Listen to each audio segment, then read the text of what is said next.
सतनाम श्री वाहिगुरु साहिब जीओ। परम सन्मानियो गुरु गुरु खालसा साध संगत जी, वाहिगुरु जी का खालसा वाहिगुरु जी की फतेह।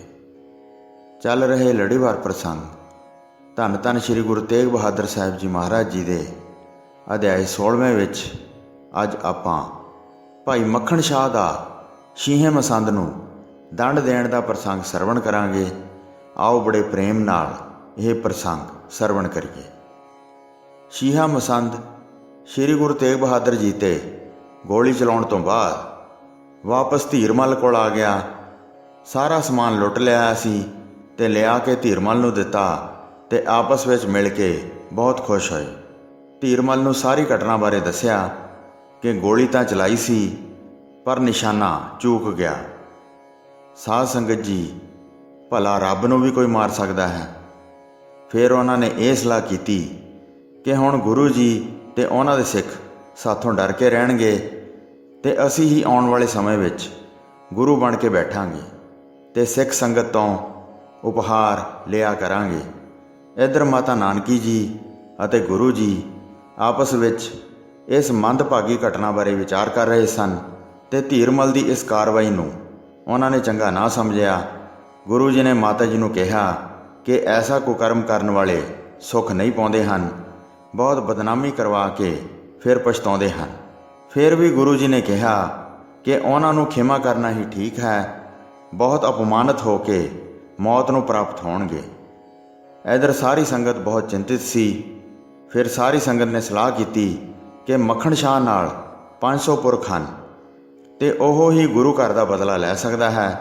इस प्रकार सारे सिख मक्खण शाह कोल पहुँचे अते पहुँच के सारी घटना बारे मक्खण शाह नूं दस्या कि शीहा मसंद ने गुरु जी के उपर गोली चलाई है, पर गुरु जी करामात करके बच गए हैं। यह सुन के मक्खण शाह बहुत दुखी होया ते क्रोध विच आ गया अते उसने अपने सूरमिਆਂ नूं हुक्म किया कि तुसीं शस्त्रां नूं फड़ो ते वैरी नूं मारन दी तैयारी करो। धर्म वास्ते जो शहीद हुंदा है उसनूं सचखंड की प्राप्ति हुंदी है। इस तरह मक्खण शाह ने अपने सूरमिਆਂ नूं जगाया। मक्खण शाह फिर धीरमल के डेरे पहुंचा तो उत्थे जाके अपने सूरमिਆਂ नूं मक्खण शाह ने कहा कि जिहड़ा भी पहला शस्त्र का वार करे तां सारे इस तरह शस्त्रां का वार करो कि रुंड मुंड करके सारिਆਂ नूं डकरे डकरे कर दिओ। ये भी जान लैण ऐसी मार मारो, महादुष्टां नूं फड़ लो, डरो नहीं। इन्हां दा सारा डेरा लुट लवो जिहड़ा इन्हां ने वड्डा धन दौलत लुटिया है। श्री गुरु जी नाल इन्हां ने जिवें कीती है हुण उस तरह दी ही करनी चाहिदी है। फिर भी गुरु जी दे कुल विच पैदा होए हन, इस करके हुण जिउंदे रह गए हन। धीरमल नूं कुछ ना कहो, मसंद नूं फड़ के बन लो, दोवें हत्थ पिछाड़ी करके रस्सी नाल बन लो, सारियां वस्तां संभाल के चुक लो ते सतगुरु जी के घर पहुँचा दिओ। इस तरह कह के मक्खण शाह दिल विच गुस्सा भर के मुख ते अखां लाल कर लीआं। सो गुरु जी के सिख पासों किवें बर्दाश्त हो सकता है। वह अपने मन विच उस नालों मर जाना ही चंगा समझदा है। तकड़ी जद रत्ती दा भार नहीं सह सकदी तां तोला धरन नाल वह किवें भार सह लवेगी। कोमल हिरदा जो भैड़े बचन नहीं सहार सकता, वह गुरु जी के अपमान नूं किवें वेख सकता है। जद धीरमल ने अपने डेरे उत्ते बहुत मनुखों के हमले बारे जानिया तां धीरमल ने बड़ा धीरज किया ते बल सहित होण ते भी बहुत घबरा गया। मक्खण शाह सैना लैके आ गया है, मैं युद्ध करांगा बोलिया। मेरी संगत विच शस्त्रधारी मनुख हन, सारे बुला के इकट्ठे कर ले। मनुख के इकट्ठ बारे जानदा सी। साडे मनुख थोड़े हन ਜਿਹੜੇ डट के नहीं लड़ सकते, क्योंकि अनीति साड़ी है। इस करके दिल मजबूत नहीं रह सकता। ना अपना कोई किला है, ना अपना पिंड है, ना अपना कोई मित्र है, ना अपना घर है। जे लड़ाई करनी पवेगी तो गल विगड़ जाएगी, भाव लोग मेरे नाल विगड़ जाणगे, वो जित जाणगे ते साडे मनुख दौड़ जाणगे, सूरमे मर जाणगे जां भज जाणगे ते साडे साजो समान सहित सारा कारज नाशट हो जाएगा। इस करके चुप रहना ही बनता है। बैठिया तो कोई भी वार नहीं करता है। जद अपने मसंद नूं कहण लगा ਹੁਣ ਅਸੀਂ ਕੀ ਕਰਤੱਵ ਕਰੀਏ? ਨਾ ਭਜਣਾ ਹੀ ਬਣਦਾ ਹੈ ਤੇ ਨਾ ਲੜਨਾ ਹੀ ਬਣਦਾ ਹੈ। ਸਾਡਾ ਘਰ ਇੱਥੇ ਨੇੜੇ ਨਹੀਂ ਹੈ। ਜੇ ਸੂਰਬੀਰ ਲੜਨ ਤਾਂ ਇਹ ਥੋੜ੍ਹੇ ਦਿਸਦੇ ਹਨ। ਉੱਧਰ ਯੋਧੇ ਬਹੁਤ ਜ਼ੋਰਾਵਰ ਹਨ। ਲੜ ਕੇ ਸਾਰੇ ਹੀ ਅੱਜ ਮਰ ਜਾਣਗੇ ਜਾਂ ਆਪਣੇ ਆਪਣੇ ਪਾਸੇ ਭੱਜ ਜਾਣਗੇ। ਸਭ ਵਸਤਾਂ ਲੁੱਟ ਲੈਣਗੇ ਤੇ ਬਹੁਤ ਰੌਲਾ ਮਚੇਗਾ। ਬਹੁਤ ਕਠਿਨ ਸਮੱਸਿਆ ਆ ਪਈ ਹੈ। ਹੁਣ ਹੌਲੇ ਪੈ ਜਾਵਾਂਗੇ। ਤੇਰੇ ਜਾਣ ਸਮੇਂ ਮੈਂ ਭੈੜੇ ਕੁਸ਼ਗਨ ਵੇਖ ਕੇ ਤੈਨੂੰ ਰੋਕਿਆ ਸੀ। ਉਹ ਹੋਣਹਾਰ ਹੋਣੀ ਹੀ ਹੋਈ ਹੈ। ਇਹ ਸੁਣ ਕੇ ਮਸੰਦ ਬਹੁਤ ਉਦਾਸ ਹੋ ਗਿਆ। ਕਹਿਣ ਲੱਗਾ, ਕਿੱਥੇ ਜਾਣਦੇ ਸੀ ਕੀ ਹੋਵੇਗਾ।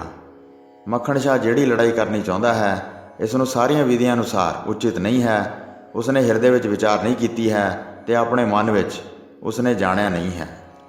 ਤੁਸੀਂ ਗੁਰੂ ਰੂਪ ਹੋ ਤੇ ਤੁਹਾਡਾ ਭਰਾ ਗੁਰੂ ਹੋਇਆ ਹੈ। ਫਿਰ ਭਤੀਜੇ ਨੇ ਇਹ ਪਦਵੀ ਪ੍ਰਾਪਤ ਕੀਤੀ। ਸ਼੍ਰੀ ਗੁਰੂ ਗ੍ਰੰਥ ਸਾਹਿਬ ਜੀ ਤੁਹਾਡੇ ਪਾਸ ਹੈ, ਜਿਨ੍ਹਾਂ ਦੇ ਆਦਰਯੋਗ ਦਰਸ਼ਨ ਅਤੇ ਜਸ ਪ੍ਰਕਾਸ਼ਮਈ ਹੈ। ਪੱਖਪਾਤ ਕਰਕੇ ਜਿਹੜਾ ਨਹੀਂ ਮੰਨਦਾ ਹੈ, ਫਿਰ ਅਵੱਗਿਆ ਧਾਰਨ ਕੀਤੀ ਹੈ। ਇਲਾਜ ਰਹਿਤ ਜਿਹੜੀ ਲਾ ਇਲਾਜ ਬਿਮਾਰੀ ਹੈ, ਸਿੱਖ ਸਮਝ ਕੇ ਅਪਰਾਧੀ ਹੋਣਾ ਚਾਹੁੰਦਾ ਹੈ। ਉਹਨਾਂ ਨੂੰ ਕਰਾਮਾਤ ਦੇ ਜ਼ੋਰ ਤੇ ਬਲ ਤੋਲ ਕੇ ਵਸ ਕਰਨਾ ਚਾਹੁੰਦਾ ਹੈ। ਹੁਣ ਇਹ ਤੁਹਾਡਾ ਸਮਾਂ ਆਇਆ ਹੈ। ਅਸੀਂ ਜੋ ਕਰ ਸਕਦੇ ਸੀ ਕਰਕੇ ਵਿਖਾ ਦਿੱਤਾ ਹੈ। ਹੁਣ ਧਨ ਭੇਦ ਦਾ ਕੋਈ ਸਮਾਂ ਨਹੀਂ ਰਿਹਾ। ਉਸ ਨਾਲ ਲੜਾਈ ਲੜਨੀ ਵੀ ਉਚਿਤ ਨਹੀਂ। ਉਸ ਨਾਲ ਵੱਡੀ ਫੌਜ ਹੈ। ਸ਼ਰਨ ਲੈਣ ਦਾ ਜੇ ਇੱਥੇ ਉਪਾਅ ਬਣਦਾ ਹੈ ਤਾਂ ਛੇਤੀ ਕਰੋ, ਤੁਹਾਡੀ ਮਹਾਨ ਬੁੱਧੀ ਹੈ।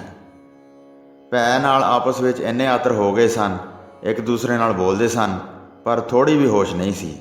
ਜਦ ਦਰਵਾਜ਼ੇ ਉੱਤੇ ਬਹੁਤ ਰੌਲਾ ਸੁਣਿਆ ਤਾਂ ਤੁਰੰਤ ਦਰਵਾਜ਼ੇ 'ਤੇ ਆ ਗਏ। ਇੱਕ ਇੱਕ ਵੱਲ 10-10 ਮਨੁੱਖ ਭੱਜੇ ਆਏ। ਫੜ ਫੜ ਕੇ ਸਭ ਪਾਸੋਂ ਸ਼ਸਤਰ ਖੋਹ ਲਏ। ਹੱਥ ਜੋੜ ਕੇ ਸਭ ਨੇ ਦੀਨ ਹੋ ਕੇ ਇਸ ਤਰ੍ਹਾਂ ਕਾਇਰਤਾ ਵਿਖਾ ਕੇ ਸ਼ਸਤਰ ਸੁੱਟ ਦਿੱਤੇ। ਸਾਰੇ ਅੰਦਰ ਦਾਖਲ ਹੋ ਗਏ। ਆਪਸ ਵਿੱਚ ਚਿਹਰੇ ਵੇਖਦੇ ਸਨ। ਧੀਰ ਮੱਲੀਆਂ ਨੇ ਬਹਾਦਰੀ ਛੱਡ ਦਿੱਤੀ ਤੇ ਬਹੁਤ ਡਰ ਗਏ। ਉਸ ਸਮੇਂ ਉਹਨਾਂ ਪਾਸੋਂ ਕੁਝ ਨਾ ਹੋ ਸਕਿਆ। ਉਸ ਸਮੇਂ ਨਾ ਹੀ ਭੱਜਣ ਵਾਲੀ ਹਾਲਤ ਰਹੀ। ਮੁਖ ਤੋਂ ਬੇਨਤੀ ਵੀ ਕਹੀ ਨਹੀਂ ਸੀ ਜਾਂਦੀ। ਪਹਿਲਾਂ ਸਾਰਿਆਂ ਦੇ ਹਥਿਆਰ ਖੋਏ ਗਏ। ਕਈ ਮੌਤ ਤੋਂ ਡਰਦੇ ਭੱਜ ਗਏ। ਚੋਰਾਂ ਵਾਂਗ ਸਾਰੇ ਚੁੱਪ ਹੋ ਗਏ। ਕਈ ਸ਼ਰਮ ਗਵਾ ਕੇ ਬੈਠ ਗਏ। ਧੀਰਮਲ ਦੇ ਚਿਹਰੇ ਵੱਲ ਵੇਖ ਰਹੇ ਸਨ। ਕਈ ਲੁਕਾ ਲੁਕਾ ਕੇ ਵਸਤਾਂ ਨਜ਼ਰਾਂ ਤੋਂ ਓਹਲੇ ਕਰਦੇ ਸਨ। ਸਾਰਿਆਂ ਪਾਸੋਂ ਸ਼ਸਤਰ ਖੋਹ ਕੇ ਇੱਕ ਥਾਂ ਬਣਵਾ ਲਏ। ਫਿਰ ਸਾਰੀਆਂ ਵਸਤਾਂ ਸੰਭਾਲੀਆਂ ਜਿਹੜੀਆਂ ਸਤਿਗੁਰੂ ਜੀ ਦੇ ਘਰ ਦੀਆਂ ਵੇਖੀਆਂ। ਫਿਰ ਸਾਰਾ ਧਨ ਕਢਵਾਇਆ ਤੇ ਉਹਨਾਂ ਦੇ ਹੀ ਮਨੁੱਖਾਂ ਦੇ ਸਿਰਾਂ 'ਤੇ ਚੁਕਵਾਇਆ। ਫਿਰ ਉਹਨਾਂ ਦੇ ਡੇਰੇ ਦੀਆਂ ਸਾਰੀਆਂ ਵਸਤਾਂ ਪੰਡਾਂ ਵਿੱਚ ਬੰਨ੍ਹ ਕੇ ਸਾਰੀਆਂ ਸੰਭਾਲ ਲਈਆਂ। ਫਿਰ ਸ਼੍ਰੀ ਗੁਰੂ ਗ੍ਰੰਥ ਸਾਹਿਬ ਜੀ ਨੂੰ ਲਿਆ ਕੇ ਇੱਕ ਸਿੱਖ ਦੇ ਸਿਰ ਦੇ ਉੱਤੇ ਚੁਕਵਾ ਦਿੱਤਾ। ਫਿਰ ਮਸੰਦ ਨੂੰ ਫੜ ਕੇ ਬੰਨ੍ਹ ਲਿਆ, ਜਿੱਥੇ ਅਕਲ ਦੇ ਅੰਨ੍ਹੇ ਨੇ ਗੁਰੂ ਜੀ ਦਾ ਅਪਮਾਨ ਕੀਤਾ ਸੀ। ਸਾਰੇ ਮਨੁੱਖ ਰੌਲਾ ਪਾ ਰਹੇ ਸਨ, ਜੈਸਾ ਕੁਕਰਮ ਕੀਤਾ ਹੈ ਵੈਸਾ ਹੀ ਫਲ ਪਾ ਰਹੇ ਹਾਂ। ਫਿਰ ਧੀਰਮਲ ਦੁਖੀ ਹੋ ਕੇ ਬੋਲਿਆ, ਹੇ ਮੱਖਣ ਸ਼ਾਹ, ਤੂੰ ਸਤਿਗੁਰੂ ਜੀ ਦਾ ਸਿੱਖ ਹੈ। ਅਸੀਂ ਸਤਿਗੁਰੂ ਜੀ ਦੀ ਵੰਸ਼ ਵਿੱਚੋਂ ਹਾਂ। ਤੂੰ ਇਹ ਬੁਰਾ ਕੰਮ ਕਿਵੇਂ ਕੀਤਾ ਹੈ? ਸਤਿਗੁਰੂ ਜੀ ਦਾ ਡਰ ਹਿਰਦੇ ਵਿੱਚ ਧਾਰਨ ਨਹੀਂ ਕਰਦਾ ਹੈ। ਇਸ ਦਾ ਫਲ ਦੁੱਖ ਲਵੇਂਗਾ, ਸੁੱਖ ਨਹੀਂ ਪਾਵੇਂਗਾ। ਤੂੰ ਸਾਡਾ ਭਾਰੀ ਅਨਾਦਰ ਕੀਤਾ ਹੈ। ਸਾਡੀਆਂ ਸਾਰੀਆਂ ਵਸਤਾਂ ਖੋਹ ਲਈਆਂ ਹਨ।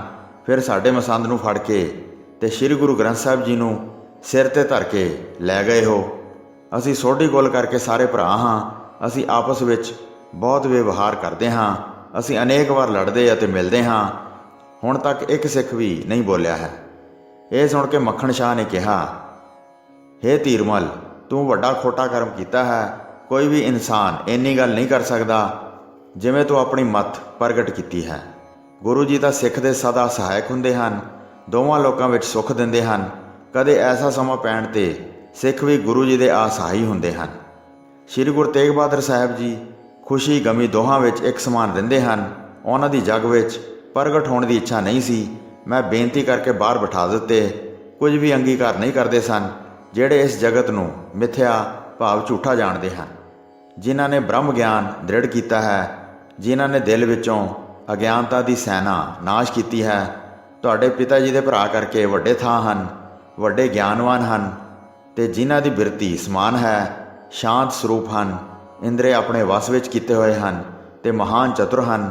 ਉਹਨਾਂ ਨੂੰ ਸੋਢੀ ਕੋਲ ਦੇ ਸਰਤਾਜ ਜਾਣੋ। ਤੁਸੀਂ ਉਹਨਾਂ ਦੀ ਭਾਰੀ ਅਵੱਗਿਆ ਕੀਤੀ ਹੈ, ਗੋਲੀ ਮਾਰੀ ਹੈ, ਜਾਨ ਤੋਂ ਮਾਰ ਦੇਣਾ ਚਾਹੁੰਦੇ ਸੀ।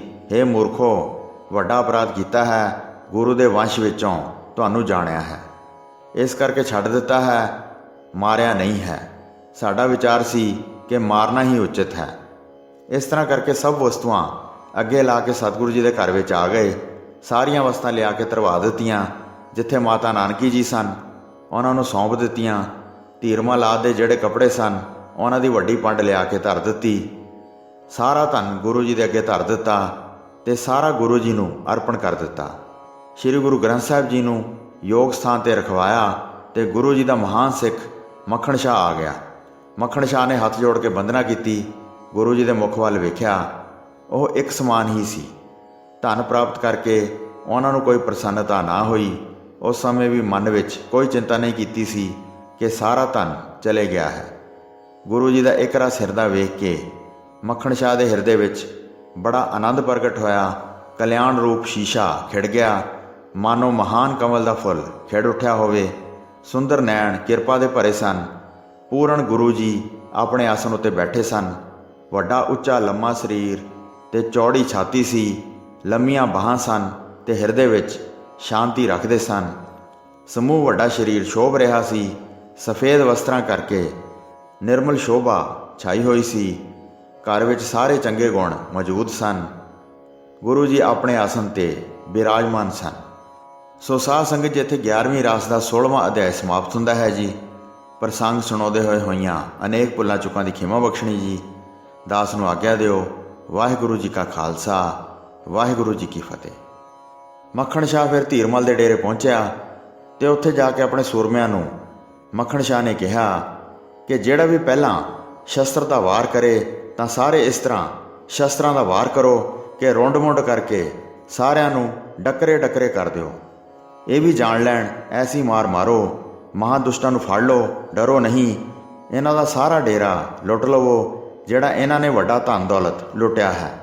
ਸ੍ਰੀ ਗੁਰੂ ਜੀ ਨਾਲ ਇਹਨਾਂ ਨੇ ਜਿਵੇਂ ਕੀਤੀ ਹੈ ਹੁਣ ਉਸ ਤਰ੍ਹਾਂ ਦੀ ਹੀ ਕਰਨੀ ਚਾਹੀਦੀ ਹੈ। ਫਿਰ ਵੀ ਗੁਰੂ ਜੀ ਦੇ ਕੁਲ ਵਿੱਚ ਪੈਦਾ ਹੋਏ ਹਨ, ਇਸ ਕਰਕੇ ਹੁਣ ਜਿਉਂਦੇ ਰਹਿ ਗਏ ਹਨ। ਧੀਰਮਲ ਨੂੰ ਕੁਝ ਨਾ ਕਹੋ, ਮਸੰਦ ਨੂੰ ਫੜ ਕੇ ਬੰਨ੍ਹ ਲਓ। ਦੋਵੇਂ ਹੱਥ ਪਿਛਾੜੀ ਕਰਕੇ ਰੱਸੀ ਨਾਲ ਬੰਨ੍ਹ ਲਓ। ਸਾਰੀਆਂ ਵਸਤਾਂ ਸੰਭਾਲ ਕੇ ਚੁੱਕ ਲਓ ਤੇ ਸਤਿਗੁਰੂ ਜੀ ਦੇ ਘਰ ਪਹੁੰਚਾ ਦਿਓ। ਇਸ ਤਰ੍ਹਾਂ ਕਹਿ ਕੇ ਮੱਖਣ ਸ਼ਾਹ ਦਿਲ ਵਿੱਚ ਗੁੱਸਾ ਭਰ ਕੇ ਮੁਖ ਤੇ ਅੱਖਾਂ ਲਾਲ ਕਰ ਲਈਆਂ।